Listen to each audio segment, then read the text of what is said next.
Now, Brexit isn't the only game in town this week. Extinction Rebellion protesters have brought Westminster to a standstill with a storm of their own, descending in their thousands on the heart of government, where they plan to see out a full 2 weeks of carefully coordinated disruption, the latest in a worldwide effort to tackle the climate change problem. I'm now joined by Xeon Lights. She's a spokesperson for Extinction Rebellion. Welcome.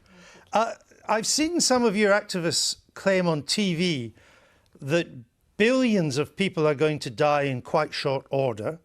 One of your founders, Roger Hallam, said in April, our children are going to die in the next 10 to 20 years. What's the scientific basis for these claims?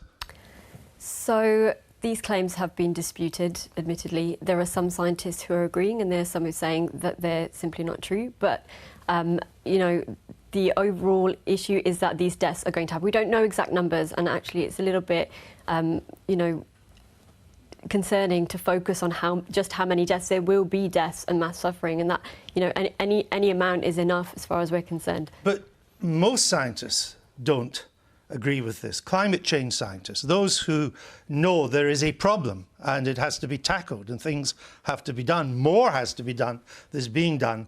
I've looked through the UN Intergovernmental Panel on Climate Change, the latest AR5, and the October of last year special report. I see no reference to billions of people going to die or children going to die in under 20 years. Well, I don't think he was claiming that that was from that report. No, I know that, but what I'm saying is I don't know where the scientific validity comes for that. I mean, so there's a lot. How would they die? Mass migration around the world already taking place due to prolonged drought in countries, particularly in South Asia. There are wildfires in Indonesia, the Amazon rainforest, also Siberia, you know, the Arctic. These are all really important problems, and they can cause fatalities. But they don't cause billions of deaths.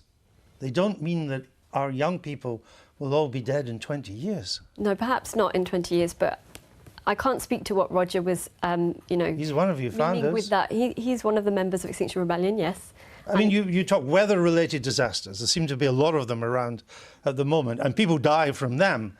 But on the latest figures I've seen, 100 years ago, weather-related disasters killed 500,000 people a year. Today, it's 20,000 a year.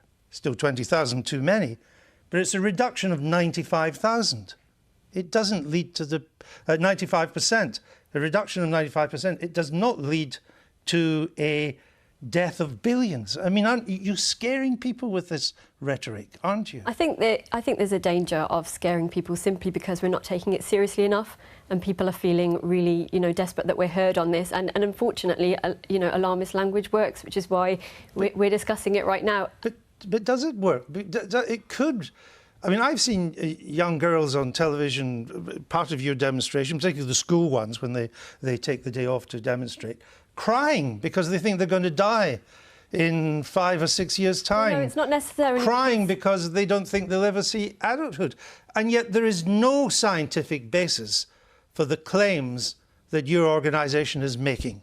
The young people that I've spoken to aren't crying because they think they're going to die in a few years. It's because they don't see their children as having a future. They don't want to have children. And they're worrying about, you know, coastal regions going underwater, other countries and island nations going underwater, you know, the Maldives going underwater, the mass displacement that's happening, the weather extremes, which may be on a downward trajectory, but climate scientists are telling us that they will be on the increase. Well, take rising sea levels, because the sea levels are rising. There's no, the UN IPCC makes that quite clear.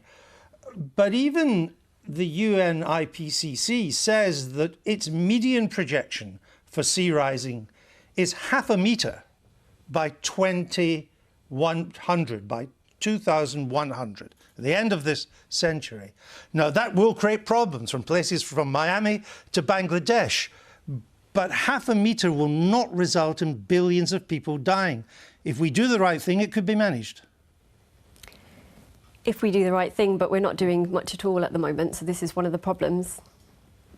But you accept that 0.5 metre would not, if the UN median projection is right, would not result in the sort of apocalyptic predictions that your organisation makes? They're very conservative numbers, that's what we'd say.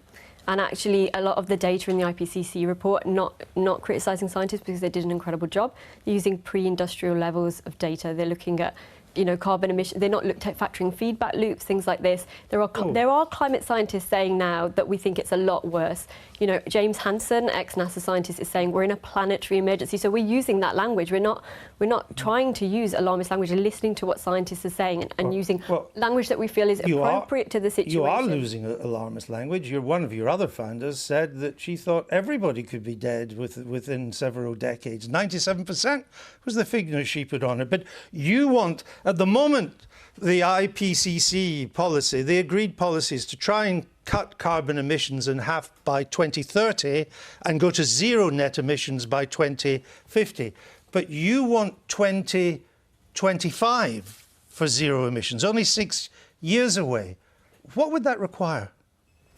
I mean, I'm not here to give you solutions and to tell you what we should be doing. That's not. I know you're gumming up the whole of Westminster. Well, what we're saying is listen to the experts. We're saying listen to the experts. Let's listen to what their ideas are, what they're saying. And at the moment, we're not putting those plans in place. We're not creating policies that reflect what those scientists are saying. This is why we're protesting. But the experts have a consensus around getting net zero by 2050.